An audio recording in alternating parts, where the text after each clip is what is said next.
Channel को subscribe करें और बेल आइकन को प्रेस करें हमारी वीडियो देखने के लिए। एक बार के मात्र एक बात से कि आपने गुड नाइट लगा दिया है तो मच्छर भाग जाएंगे। भाग जाते हैं लेकिन फिर वापस आ जाते हैं। लेकिन एक बार साल में आपको ऐसी दवा छिड़कनी पड़ती है कि वो मर जाए, क्योंकि आप अगर नहीं छिड़केंगे तो डेंगू आप ही को होगा, उनको नहीं होगा। तो आप अपनी ताकत का मुजाहिरा करते रहिए। आपको कोई हथियार उठाने की आवश्यकता नहीं है। अभी तो सिर्फ 2 बार बटन दबा है। ये बटन अगले 500 साल तक बटना चाहिए। लिहाजा मैं अपनी बात पे घूम के फिर वहीं आता हूं, और जब भी किसी सभा में मुझे पगड़ी पहने हुए कोई बहादुर सिख नजर आ जाता है तो मैं रोक नहीं पाता हूं अपनी बात को। और ये इसलिए कह रहा हूं मैं कि किसने भूल की मुझे नहीं पता, किसका क्या एजेंडा था मैं नहीं जानना चाहता, लेकिन किसी की भूल की कीमत इस देश ने पे की है। लिहाजा मेरा कहना है कि भाई ऐसी भूलें मत करो जिससे सनातन संस्कृति के रक्षक कमजोर पड़ जाएं। 23 नवंबर को गुरु नानक देव जी की 550वीं जयंती है। मेरा दूसरा सवाल है कि इस दिन भारत सरकार को अगर सही मायनों में कोई मैसेज देना है, भविष्य के आने वाली जनरेशनों को बताना है, उस दिन घोषणा करें, क्योंकि यह एक ऐसा पवित्र मौका है, ऐसा महान दिन है कि इस दिन आप कुछ भी घोषणा करें सरकारी, मुझे उसमें कोई इंटरेस्ट नहीं है। उस दिन आप घोषणा करें, पहले तो यह पूछें, आप लोग भी पूछ सकते हैं कि ये 14 नवंबर को बाल दिवस क्यों मनाते हैं? कौन सा ऐसा अद्भुत बालक पैदा हुआ था? उस बालक ने क्या ऐसे पराक्रम किए थे? क्या वो माउंट एवरेस्ट पे चढ़ गया था? क्या वो मंगल ग्रह पे गया था? क्या हॉकी का मैच जिताया था? कि छत पे से कूद गया था? क्या किया था? उसके पराक्रम की कोई गाथा तो ऐसी हो कि जिसके सुनाने से इस देश के लोगों का सीना 56 इंच का हो जाए। कोई एक गाथा बताएं मुझे। मेरी सच्चे मानों में, सही मानों में मैं चाहता हूं इसकी घोषणा 23 नवंबर को हो, और डेट यह रखी जाए कि भारत के बच्चों को अगर उन्हें अपने इतिहास से, अपने पूर्वजों के बारे में बताना है, अपने शौर्य के बारे में बताना है, तो उससे महत्वपूर्ण कोई दिन ही मेरी निगाह में नहीं आता। इसलिए मैं बार बार सोचता हूं कि मेरा काम है गुजरात के लोगों को बता देना।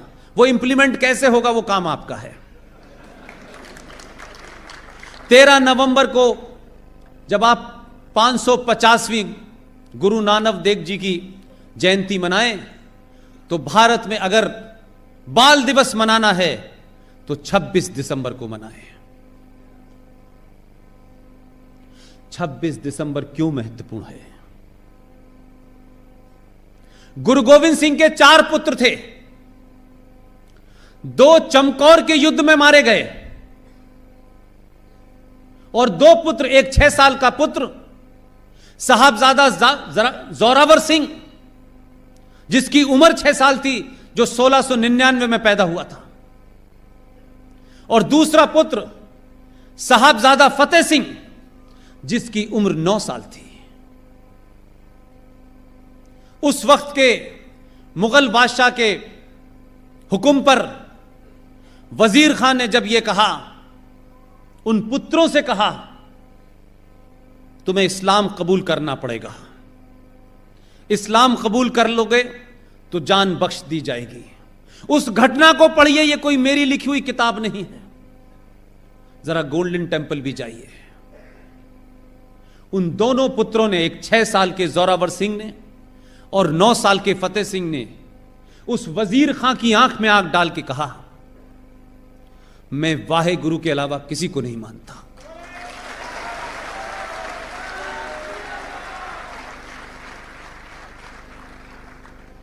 और दोनों बच्चों को जिंदा दीवार में चिनवा दिया गया।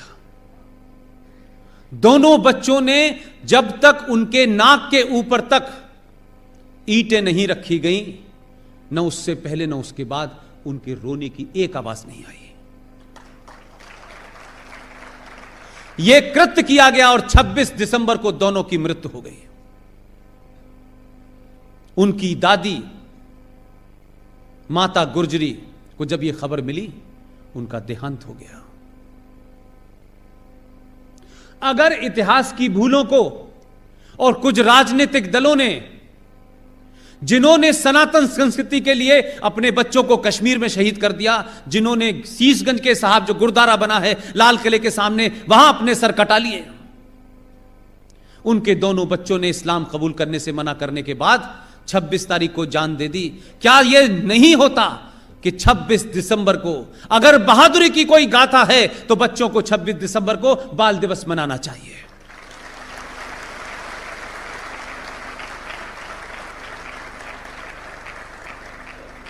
और यह घटना सिर्फ छोटी मोटी घटना नहीं है, इसलिए मैं कह रहा हूं कुछ चीजों को आप इतिहास के पॉइंट से देखेंगे तब आपको पता चलेगा कि कैसा कैसा कुछ हुआ है। भाई लक्ष्मण दास, भाई माधव दास जिनका नाम था, आप देखिए कि उस कौम ने कैसे कैसे लोग पैदा किए हैं। उन्होंने अमृत चखा और यह प्रण किया, यह कसम खाई कि गुरु गोविंद सिंह के पुत्रों को जिसने मारा है, जब तक उसका सर कलम नहीं कर देंगे, हम सिख की औलाद नहीं, हम सनातन की औलाद नहीं। उनका असली नाम लक्ष्मण दास था, लेकिन जब उन्होंने अमृत चखा तो उनका नाम बंदा बहादुर सिंह हो गया। उन्होंने मुगलों को हराया और जिस वजीर खान ने हुक्म दिया था गुरु गोविंद सिंह के दोनों पुत्रों को दीवार में जिंदा जलने का, उनका धड़ सर से अलग कर दिया। जिस देश के पास ऐसे पराक्रमी लोग हों, ऐसा इतिहास हो, वो 14 नवंबर में कौन सा बहादुर ढूंढ रहे हैं, जिनकी सारी जिंदगी खान बहादुर खां की जूते उठाने में निकल गई, जिनको ट्रांसफर ऑफ पावर से पहले ही, भारत आजाद होने से पहले ही प्रधानमंत्री बना दिया गया, जिनको 14 वोट में से एक भी वोट नहीं मिला। जिसको मिला उसने कहा, अगर गांधी जी ये कहते हैं कि नेहरू की हार मेरी हार है, उन्होंने 1 मिनट नहीं लगाया, उन्होंने छोड़ दी कुर्सी। उस रहमो करम पे कुर्सी के पे आप बैठे। और कमाल की बात देखिए, ये बात कल भी मैंने कहा जामनगर में, क्योंकि हमारे लोग ना इतिहास पढ़ते हैं और दूसरों का लिखा इतिहास भी नहीं पढ़ते हैं। भारत की पार्लियामेंट में एक जिक्र आता है, जयप्रकाश नारायण का नाम आप सबने सुना होगा। उन्होंने जो भी किया, वो किसी पार्टी के नहीं थे, एक मूवमेंट चलाया, उनकी मृत्यु हो गई। भारत की पार्लियामेंट के अंदर कुछ लोगों ने कहा कि जयप्रकाश नारायण को श्रद्धांजलि दी जानी चाहिए। यकायक कुछ लोगों को आत्मा जाग गई उनकी, वो खड़े हो गए कि जयप्रकाश नारायण तो भारत के पार्लियामेंट के हिस्से नहीं थे, एमपी नहीं थे, उनको हम कैसे दे सकते हैं। बड़ा टेक्निकल बात कही उन्होंने। लेकिन मुझे दुख इस बात का है कि उस वक्त भी अपोजिशन पार्टी में बहुत से बड़े सीनियर लोग थे, बड़े राष्ट्रवादी थे। किसी ने यह सवाल क्यों नहीं उठाया जो सवाल मैं पिछले 10 दिन से उठा रहा हूं। कुंवर नटवर सिंह का नाम सुना है आप लोगों ने? देश के विदेश मंत्री रहे, पाकिस्तान में हाई कमिश्नर रहे हैं, फॉरेन मिनिस्ट्री में रहे हैं, और नेहरू जी और इंदिरा गांधी की किचन कैबिनेट जो होती थी उसके बड़े अभिन्न अंग थे। उन्होंने एक किताब लिखी है वो किताब 2-3 साल पहले मैंने खरीद के रख ली थी, और किताबें जनरली लोग खरीद के रख लेते हैं, जब पता नहीं कब मन होता है पढ़ने का पढ़ते हैं। लेकिन मेरे साथ कुछ ऊपर वाले से तार ऐसा मिला हुआ है कि मुझे सही समय पे सही बात याद आ जाती है। मेरे एक साथी हैं जो बनारस हिंदू यूनिवर्सिटी से लॉ की डिग्री करके आए हैं। इस पूरी मुहिम में सब कुछ छोड़ करके, घर बार, नौकरी, एक युवा ओम नरेश यादव मेरे साथ, आपने देखा होगा, छोटे से कद का लड़का, वो यहां भी है। मैंने उनसे कहा कि यार ऐसा कैसे हो सकता है कि ये किताब जो 2 साल से मेरी ड्रॉज में रखी थी, इसको मेरा आज ही पढ़ने का मन कर रहा है।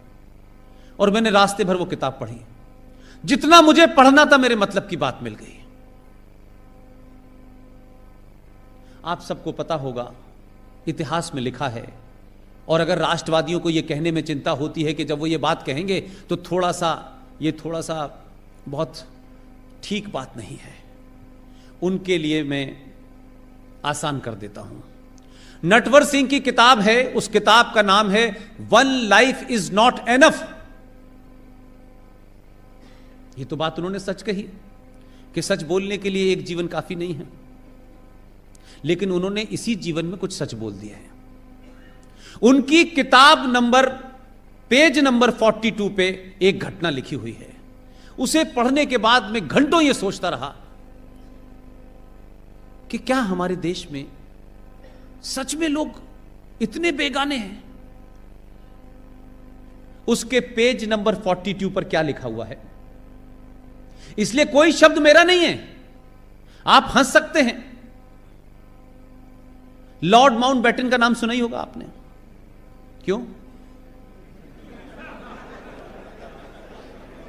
क्यों सुना है आपने? सच बताइए कि भारत के गवर्नर जनरल थे? बस नहीं, आप भी जो है, लॉर्ड माउंटबेटन की पत्नी का नाम था एडविना माउंटबेटन। मैं अपनी तरफ से इसमें कॉमा फुल स्टॉप नहीं लगा रहा हूं, अंग्रेजी का तर्जुमा कर रहा हूं, उसका ट्रांसलेशन कर रहा हूं। Edwina Mountbatten fall in love with Nehru ji. इसका हिंदी में अर्थ है कि एडविना जी को, जो माउंटबेटन की पत्नी थी, उन्हें नेहरू जी से इश्क हो गया था। और नेहरू जी इस मामले में बड़े खुले मन के थे, कभी गलत तरीके से, हमेशा पॉजिटिवली रेसिप्रोकेट करते थे। लेकिन मेरा यह मतलब कतई नहीं है, नेहरू जी की शान में मैं कुछ नहीं कहना चाहता। विजनरी प्रधानमंत्री थे, पहले प्रधानमंत्री थे, लेकिन सवाल मेरा जो है वो सीरियस है। 1960 में एडविना माउंटबेटन मलेशिया के एक आइलैंड पे उनकी मृत्यु हो गई। आपको ताज्जुब होगा, आपको शौक लग सकता है, भारत की पार्लियामेंट में जवाहरलाल नेहरू ने एडविना माउंटबेटन को श्रद्धांजलि दी। अब ये प्रॉक्सी मेंबर थी, वो ये पता नहीं था। तो हमने इस देश को अपनी प्राइवेट लिमिटेड प्रॉपर्टी की तरह चलाया है। आपने संसद की जो गरिमा है, जो पवित्रता है, उसको भी भंग कर दिया। तो जेपी इस देश का जो पुत्र था, उसको नहीं दी गई श्रद्धांजलि, लेकिन एडविना माउंटबेटन को श्रद्धांजलि दी गई। और नटवर सिंह अपनी उसी किताब के पेज नंबर 42 की लास्ट लाइन लिखते हैं, इट वॉज अनप्रेसिडेंटेड। आधे लोग सदमे में थे कि यह भी हो सकता है।